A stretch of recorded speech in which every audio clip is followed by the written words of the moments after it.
We're here now with Kim Anderson, our crop marketing specialist. Kim, we're basically down to the last 10% of harvest overall. The big question, how did it all turn out? Well, I think it turned out relatively good. We could have had better protein, but and slightly better test weight, but I think our test weight's going to be up around 59 pounds, and if we can get 59 or better, we're pretty good with test weight. Protein a little low, but at least it's not as low as it was back in 14 and 15 when it was below 11. Probably going to come in 11.5, 11.8, something like that. Bad news on wheat as you go on further north or in other surrounding areas, the protein may not be as good, but Oklahoma crop, more bushels than expected, I think, and quality acceptable, not exceptional. But pretty good, especially considering all the challenges with the weather. Oh, you bet, and the protein's a little low, but early reports are it's a good milling quality protein. It may not be as high as we like, but at least it's a good quality milling protein. Let's expand it out and look at the U.S. picture and how things are looking overall in the country. Well, if you look at the overall U.S. wheat production, the condition report came out a little higher than expected, and I think that had some impact on the market this last week. But the crops look relatively good. Slightly higher wheat production for the United States than we had this time last year. And then, of course, the world picture. Let's look at everything. Well, the world's got a record crop coming on. I know the U.S., our production's right at 1.9 billion bushels. The world crop, 2.7 plus billion. Another record crop coming on in the world, unless something happens weather-wise. And of course, we've got in about 25% of the world's crop right now, so we got another 75 to go.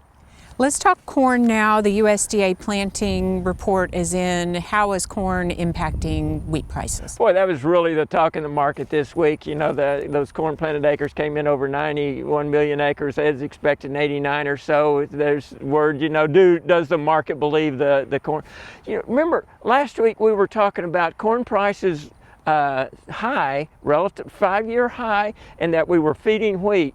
I think with if these more planted acres are there and the corn's in good condition, I think the market's afraid we're not going to feed as much wheat, and I think that had a negative impact on our wheat prices. What else is impacting prices? Well, you got to look at what's going on in the Black Sea. I'd say, you know, right now Ukraine's got about 15% of their harvest in. They're looking at a record crop, about 1.1 billion.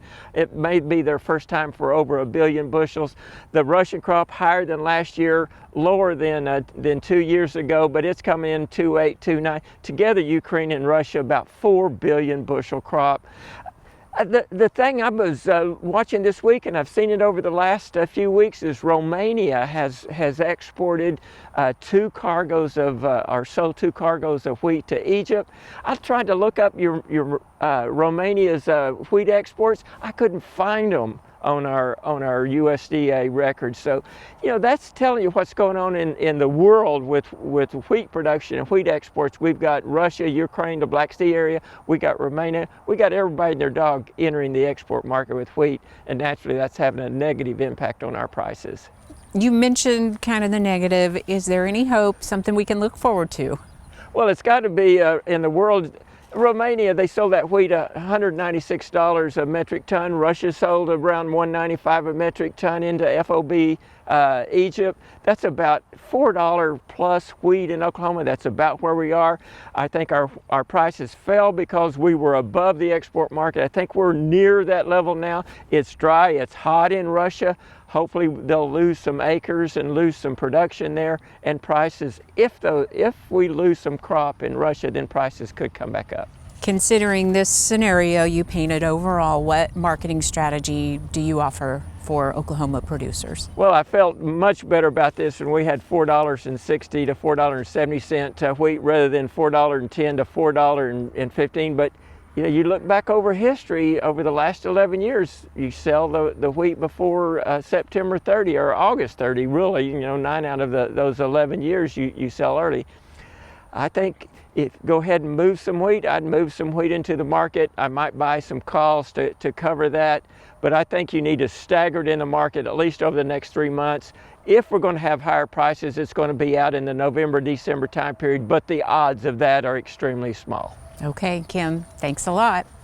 Now we want to take a look back at some of our favorite stories from harvest from over the years. First up, our chance encounter with some custom cutters from South Africa.